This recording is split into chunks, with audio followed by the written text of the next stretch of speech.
दोस्तों, कैसे हैं सभी लोग। दोस्तों आज हम बात करेंगे पेपर 8 पर। पेपर 8 में अब तक हमने इस टॉपिक पे किया है ऑटिज्म क्या है, ऑटिज्म की परिभाषा के बारे में जाना है।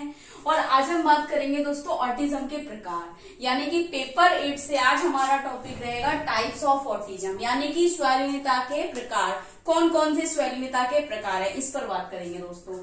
जैसे कि दोस्तों स्वैलिनता के 5 प्रकार हैं, तो पांचों प्रकार पे हम क्या डिटेल में बात करेंगे। जैसे सबसे पहला है अर्ली इन्फेंटाइल ऑटिज्म, यानी कि प्रारंभिक शिशु आत्मकेंद्रित, ठीक है। दूसरा है एस्पर्जर सिंड्रोम। तीसरा है pervasive development disorder not otherwise specified, ठीक। तीसरा है हेलर सिंड्रोम, चाइल्ड इंटेलिजेंस डिसऑर्डर। पांचवा है रेड डिसऑर्डर, ठीक है। तो पांचों पर बात करेंगे। जैसे कि सबसे पहले दे रखा है अर्ली इन्फेंटाइल ऑटिज्म, ठीक है। प्रारंभिक शिशु आत्म केंद्रित, यानी कि आत्म केंद्रित का मतलब ये नहीं है दोस्तों कि ऑटिज्म का मतलब आत्म केंद्रित, क्योंकि ऑटिज्म का मतलब है स्वलीनता, यानी कि स्वयं में लीन रहना, खोए रहना, और जिसका शाब्दिक अर्थ एक ये भी है जिसे आत्म केंद्रित बोला गया है, ठीक है दोस्तों।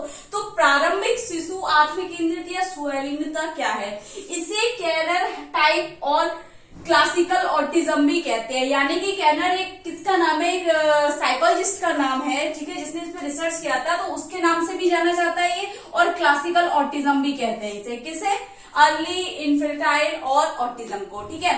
तो ये क्या है दोस्तों, ये कैनर टाइप और क्लासिकल नाम से भी इसको जाना जाता है, या क्लासिकल ऑटिज्म भी इसे कहते हैं। इसमें ऑटिज्म के पूरे लक्षण पाए जाते हैं, यानी कि कई प्रकार के ऑटिज्म है, जैसे कि 5 प्रकार बताए जा रहे हैं दोस्तों, लेकिन इस प्रकार के ऑटिज्म में ऑटिज्म के सारे लक्षण पाए जाते हैं। यानी कि बहुत ही ज्यादा गंभीर रूप से अगर हम बात करें तो इस प्रकार के ऑटिज्म में बच्चे में वे सभी समस्याएं पाई जाती हैं, जैसे देरी से समझना, ध्यान केंद्रित नहीं करना, अनावश्यक बातें करना, अनावश्यक आवाजें निकालना, ठीक है, रोबोट की आवाजें निकालना, व्यवहारिक संबंधी समस्या, कौशल संबंधी समस्या, भाषा संबंधी समस्या, संप्रेक्षण संबंधी समस्या, ठीक है दोस्तों। तो सभी प्रकार के लक्षण हमें इस टाइप में दिखाई देते हैं। दूसरा है दोस्तों एस्पर्जर सिंड्रोम। एस्पर्जर सिंड्रोम क्या है दोस्तों, इसमें सीमित सामाजिक अक्षमता होती है। सीमित सामाजिक अक्षमता का मतलब है सोशल स्किल क्या है, रिजिड होता है, यानी कि सोशल स्किल जो है, सामाजिक कौशल क्या है दोस्तों, बहुत ज्यादा सीमित होता है। जैसे कि हम कहीं किसी स्थान पर जाते हैं, अपना क्या सोशल अपना रिप्रेजेंट करते हैं। सोशल एक बिहेवियर होता है, एक दूसरे को विश करना, अटेंडिंग स्किल आता है, हमारा टाइम के अनुसार पंक्चुअल होते हैं। तो वे सारी चीजें क्या है, जो एस्पर्जर सिंड्रोम जिन बच्चों में पाया जाता है उसमें क्या है, रिजिड हो जाती है सोशल स्किल्स। फिर कह रहे हैं इसमें बच्चों का व्यवहार स्टेरियोटाइप से हिलाना, हाथ झटकना, या इसमें संप्रेक्षण समस्त क्षतिग्रस्तता नहीं होती। यहाँ पर देख लेते हैं, इसमें बच्चों का व्यवहार स्टीरियोटाइप, जैसे कि कह रहे हैं यहाँ पर रिपीटेड बिहेवियर टाइप होता है, जिसमें क्या है बच्चे बार बार एक ही व्यवहार को दोहराते रहते हैं दोस्तों। बार बार सिर हिलाना, झटकने का मतलब है क्रोनस जैसी अनैच्छिक गतियां, ठीक है। इनवॉल्टिव मूवमेंट आ जाते हैं, जिसमें क्या बच्चों का नियंत्रण हो जाता है और वे करते रहते हैं। कभी कभी हाइपर सेंसरी के कारण भी बच्चे क्या करते हैं, शारीरिक रूप से गतिविधियां, उनकी अनोखी गतिविधियां दिखाई देती है। सिर हिलाना, पैर हिलाना, उंगलियां झपटना, या उंगलियां चलाते रहना, हाथ को हिलाते रहना, इस प्रकार के व्यवहार हमें देखने को मिलते हैं। इसमें संप्रेक्षण समस्या क्षतिग्रस्त नहीं होती है, यानी कि कहने का मतलब है एस्पर्जर सिंड्रोम जिन बच्चों में होता है, ये कम्युनिकेशन स्किल इनकी बहुत अच्छी होती है और बहुत अच्छे से कर पाते हैं, ठीक है। यानी कि कम्युनिकेशन का मतलब हो गया कि वे संप्रेक्षण, व्यक्ति के साथ आदान प्रदान, अपने भावनाओं को व्यक्त करना, मौखिक रूप से एक भाषा का प्रयोग करना बहुत अच्छे से कर पाते हैं।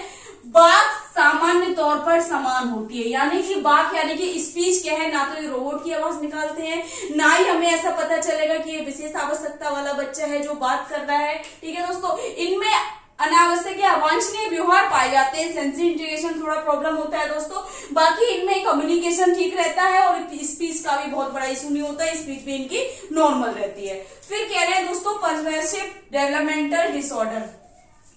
एक चीज ध्यान रखना, कभी कभी ये टाइप जो है दोस्तों 2 तरीके से पूछा जा सकता है, इतना लिखे भी आ सकता है आपको, ठीक है।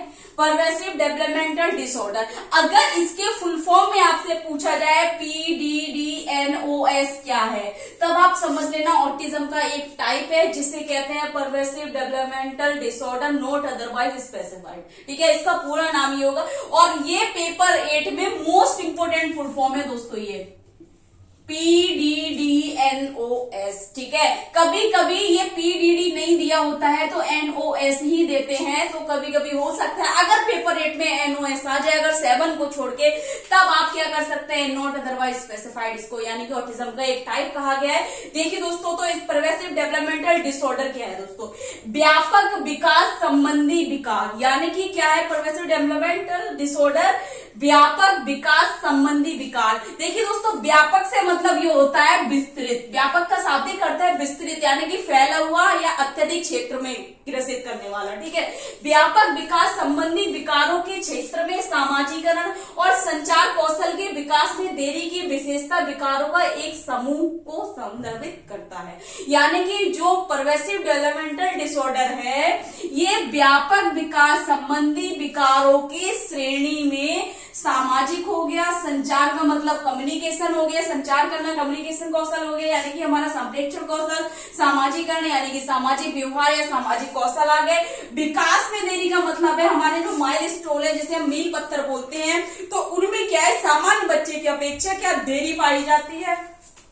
उन सभी विकारों का एक समूह को संदर्भित करता है जिसमें बहुत सारी समस्याएं बताई गई है, सामाजिक हो गया, व्यवहारिक हो गया, संचार संबंधी समस्या होगी, विकास संबंधी समस्या या विकास में देरी संबंधी समस्या, विशेषताएं का एक समूह है जिसे परवेसिव डेवलपमेंटल डिसऑर्डर कहते हैं, ठीक है दोस्तों। फिर कह रहे हैं दोस्तों, जिसमें सामाजिक असामान्य खेल, दोहरावदार शरीर, आंदोलन, व्यवहार। अब ये देखिए दोस्तों, सामाजिक या असामान्य खेल का मतलब ये है दोस्तों कि ये किन चीजों से खेलना पसंद करते हैं जो बहुत ज्यादा मूल्यवान होती हैं, या फिर ऐसी चीजों से खेलना पसंद करेंगे, लाइट हो गया, लाइट का स्विच हो गया, पंखा चल रहा है उसमें उंगली डालना, इस प्रकार के खेल बनते हैं। और किसी भी वस्तु का उपयोग करते हैं जो कि बहुत ज्यादा महत्वपूर्ण या मूल्यवान होती है, उस वस्तु के साथ खेलना पसंद करते हैं। दोहरावदार व्यवहार का मतलब है दोस्तों, दोहरावदार व्यवहार का मतलब है कि यहाँ पर या तो किसी व्यवहार को बार बार दोहराते रहना, या बार बार किसी शब्द की पुनरावृत्ति करते रहना, या बार बार अपने शारीरिक द्वारा, जैसे कि उन्होंने लिखा है यहाँ पर, शारीर आंदोलनों का व्यवहार, यानी कि शरीर को हिलाते रहना, किसी एक गतिविधि को बार बार दोहराते रहना, ठीक है। पैटर्न का मतलब है अलग अलग प्रकार के ये कार्य क्रियाविधि करते रहते हैं जो कि दोहराते रहते हैं बार बार। कौशलों और रुचियों की एक सीमित श्रृंखला की विशेषता पाई जाती है, यानी कि कौशलों, कौशल का मतलब है जो कुछ भी इनके अंदर कौशल होते हैं वे उनमें अन्य कौशल उससे संबंधित विकसित नहीं हो पाते। रुचि उनकी एक ही क्षेत्र में सीमित रह जाती है, अगर जो उनको खाना पसंद है वही खाना पसंद होगा, जिस खेल से वे संबंधित है तो खेल उन्हें वही पसंद होगा, जिस जगह वे किसी घर में एक कमरे में एक कोना तो वहीं उनको रहना पसंद होगा। सीमित सदस्य होंगे जिनके पास उनको बैठना, खाना, पीना, खेलना, सोना पसंद होगा। सीमित एक उनका क्षेत्र होगा जिस क्षेत्र में वे रहना पसंद करते हैं, या किसी एक चीज के साथ खेलना पसंद करते हैं, वो खिलौना हो सकता है, मोबाइल हो सकता है, कुछ भी हो सकता है। किसी एक चीज में वे क्या हो जाते हैं दोस्तों, सीमित हो जाते हैं अपनी दिनचर्या से संबंधित किसी भी वस्तु के साथ, ठीक है। उसके बाद कह रहे हैं दोस्तों हेलर syndrome, child disintegration disorder. हेलर syndrome भी, जैसे कि दोस्तों ये मैंने आपको चौथा वाला बताया था, सेम इसी की तरह है, तीसरा वाला बताया था। हेलर सिंड्रोम क्या है, एक साइकोलॉजिस्ट का नाम है जिसने इस पे रिसर्च किया था, लेकिन इनके नाम से जाना गया है क्योंकि ये इन्होंने इस पे रिसर्च किया है, ठीक है। अब इसका नाम क्या है डिसऑर्डर का, चाइल्डहुड डिसइंटीग्रेटिव डिसऑर्डर, ठीक है। और इसकी भी फुल फॉर्म आपसे पूछी जाएगी, CDD क्या है, चाइल्डहुड डिसइंटीग्रेटिव डिसऑर्डर। ये क्या है दोस्तों, बचपन विघटनकारी विकार बोलते हैं इसको। बचपन विघटनकारी मतलब कि क्या है, अब हमें बचपन से ही समझ आ रहा है, अगर बचपन शब्द जहां विघटनकारी का बात की गई है तो बचपन से ही संबंधित है, यानी कि ये क्या है, बचपन विघटनकारी विकार एक दुर्लभ विषम नैदानिक सिंड्रोम है, ठीक है। दुर्लभ विषम नैदानिक सिंड्रोम है, यह एक महत्वपूर्ण विकासात्मक प्रतिगमन की विशेषता है, ठीक है, जिसके परिणाम स्वरूप कम से कम 2 वर्षों के लिए सामान्य विकास की अवधि के बाद भाषा और भाषा सामाजिक कौशल के नुकसान के साथ स्वयं सहायता कौशल सहित व्यवहार और अनुकूली कार्य प्रणाली प्रभावित हो जाती है। यानी कि हेलर सिंड्रोम क्या है, चाइल्डहुड डिसइंटीग्रेटिव सिंड्रोम क्या है, या डिसऑर्डर क्या है दोस्तों, इसमें क्या है, जब बच्चा 2 वर्ष का होता है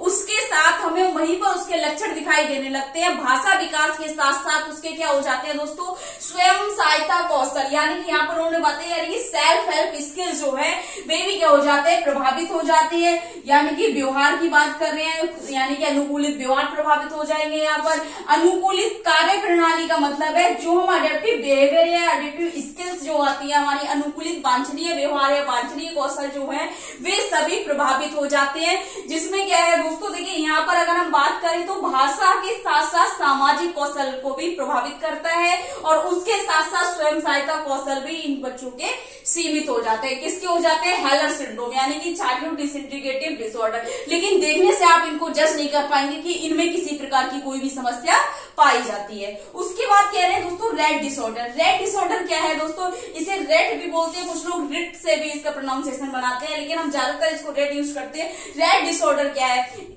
यह एक दुर्लभ गंभीर न्यूरोलॉजिकल विकार है। ठीक है, अब न्यूरोलॉजिकल से ही हमें समझ आ रहा है कि ये किस चीज से संबंधित होगा। तो ये क्या है? ये एक दुर्लभ गंभीर न्यूरोलॉजिकल विकार है जो ज्यादातर लड़कियों को प्रभावित करता है। ठीक है, इसके बचपन के 2 वर्षों में लक्षण दिखाई देने लगते हैं जिसमें मोटर कौशल और भाषा का प्रगतिशील ज्यादातर प्रभावित होता है। यानी कि ये क्या है? रेट डिसऑर्डर क्या है दोस्तों? ज्यादातर लड़कियों में पाया गया है या लड़कियों में देखने को मिला है। अब तक की रिसर्च ने यही कहा है कि रेट डिसऑर्डर जो क्या है लड़कों की अपेक्षा लड़कियों में ज्यादा देखने को मिलता है।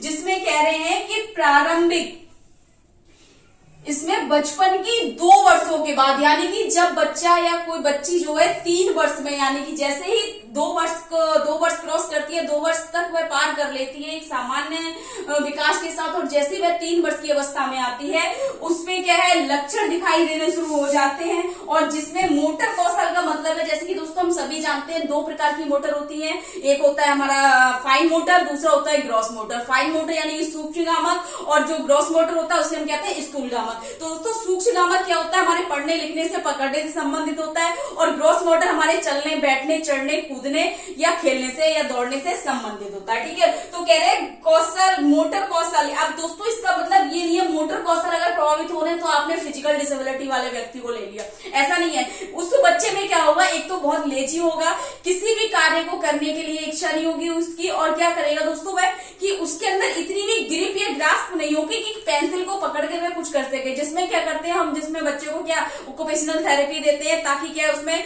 कभी कभी हमें देखने को मिलता है कि सेंसरी इंटीग्रेशन हाइपो सेंसरी बहुत ज्यादा पाई जाती है, और बच्चे क्या करते हैं, मतलब कर तो सकते हैं लेकिन वे करना नहीं चाहते क्योंकि उनका क्या है? मोटर कौशल प्रभावित है। ठीक, तो उसमें क्या होता है? बच्चों के लिए पकड़ उनकी मजबूत नहीं होगी, चम्मच को पकड़ नहीं पाएंगे, कंघी को नहीं पकड़ सकते। एक पेंसिल हमारी अगर ट्राइपॉड पकड़नी होगी तो हम क्या लिख नहीं पाएंगे, तो तिपाही पकड़ उनमें विकसित नहीं हो पाती है। ठीक है, हैंड किसी चीज को होल्ड नहीं कर पाते, बोतल का वजन भी नहीं ले पाते। ठीक है, तो इस प्रकार की समस्याएं पाई जाती है। फिर कह रहे हैं भाषण का प्रगतिशील, यानी कि जैसे जैसे बच्चा बड़ा होता है उसमें क्या है? लैंग्वेज अपने आप डेवलप होती है। पहले 2 शब्दों को बोलता है, फिर 200 शब्दों को बोलता है, उसके बाद एक सामान्य रूप से वार्तालाप करना शुरू कर देता है। लेकिन जिसमें रेट डिसऑर्डर होता है भाषण का प्रगतिशील ज्यादातर प्रभावित हो जाता है। तो दोस्तों ये 5 प्रकार के हमारे जो क्या है टाइप्स हैं ऑटिज्म के। ठीक है, इसमें अगर आपको कुछ गलत लग रहा है या कुछ पूछना है या कुछ समझ नहीं आ रहा है, आपका कुछ क्वेश्चन है, तो कमेंट बॉक्स में जाके आप कमेंट कर सकते हैं। दोस्तों ज्यादा से ज्यादा वीडियो लाइक करो, चैनल को सब्सक्राइब करो, बेल आइकन को प्रेस करो। थैंक यू सो मच दोस्तों। किसी फ्रेंड्स का मेरे पास मैसेज है कि मैम HI का आप क्या कोर्स कराएंगे नहीं कराएंगे? दोस्तों मैं ऑलरेडी केवल MR से स्पेशलाइज्ड हूँ, MR में मेरा एक्सपीरियंस है, तो केवल मैं MR के कोर्स को ही कवर करूंगी। Thank you so much.